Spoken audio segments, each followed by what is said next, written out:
Hey everybody, another double round week is here with 8 games on Tuesday and 1 game on Wednesday for that first part of the double round week, and that's round 33.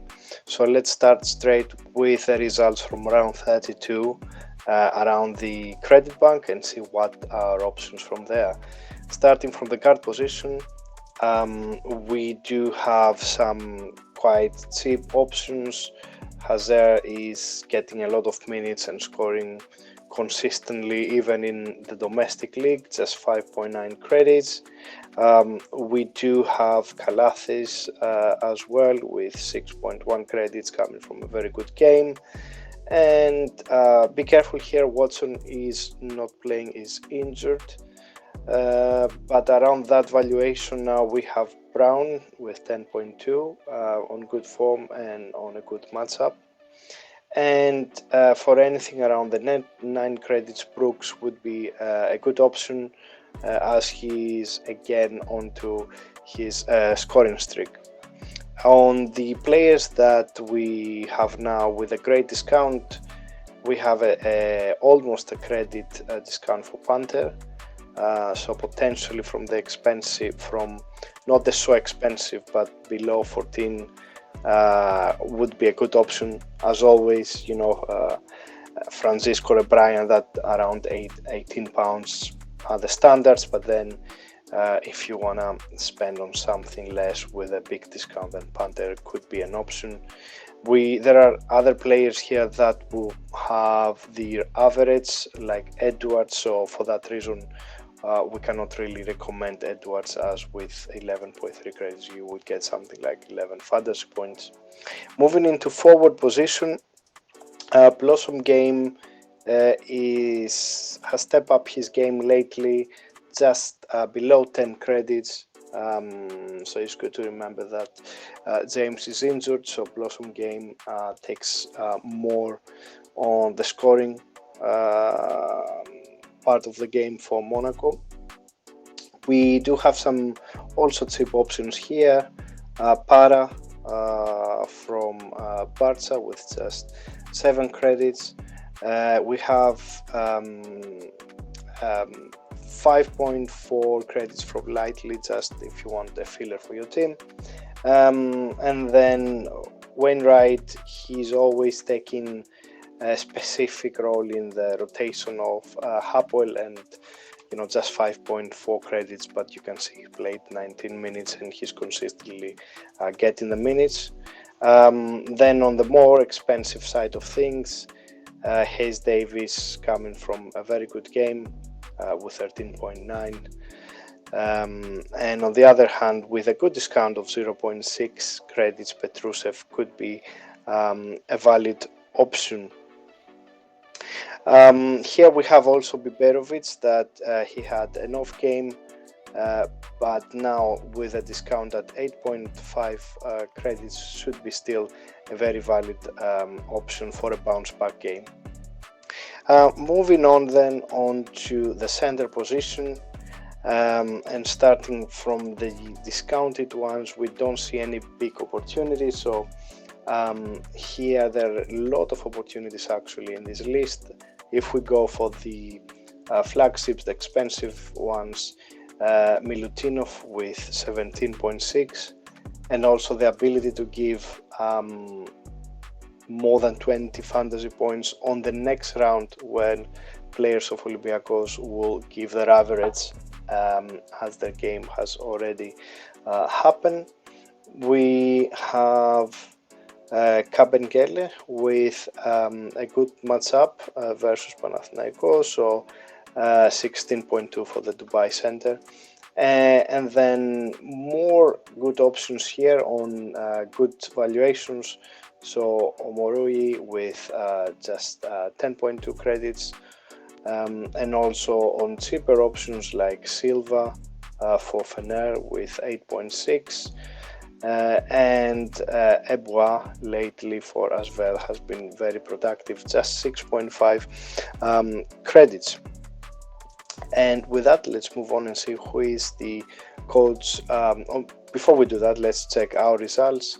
The team actually lost 0.3 credits, and that's because pretty much all players, Brian, Jones, Nebo, Lee, Petrusev, didn't perform as expected, especially Petrusev, I think, and Jones we were expecting quite more.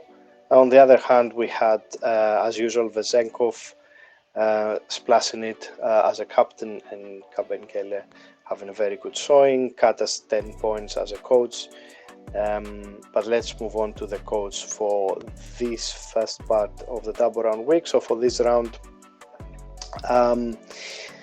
we have Barca playing at home versus FS. They need to bounce back after the domestic league game, after the Clásico with Real, and that's a great opportunity. Also a very crucial game for Pascual team to stay and within the play-in, and even try to get into the top 6 spots that will guarantee the playoff. So 5.8 credits only seem like a very good valuation right now for such an important game against a team that is not on top form right now. So with that, let's move to the team, and as we said, Pascual is the coach.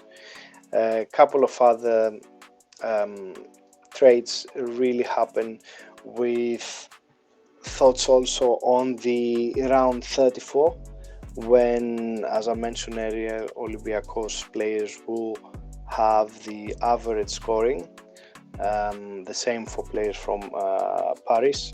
The whole double round week that will have just the average scoring. That's because the game for this round, for round 33, is scheduled for the 31st of March, and the game for next round already happened. So with that in mind, Milutinov has good chances to continue his great appearances and fantasy points showing. So with 17.6 credits came into the team versus for Kabengele. That doesn't mean, as I mentioned before, we don't think Kabengele is going to have a great game. Potentially is going to have a huge game. It's just looking at how much Milutinov can give for 2 rounds for this and the next cumulative.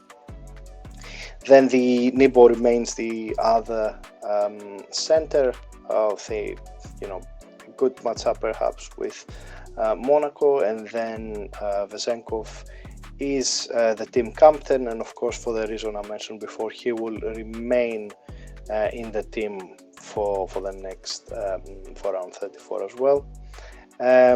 We keep in the team Brian, although I thought for bringing Francisco was clear.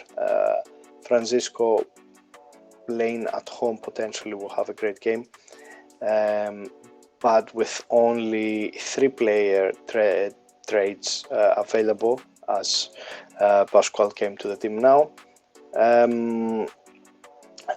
The focus was on having someone, at least 2 in our case, in this case for the team, players for the second part of the round 33.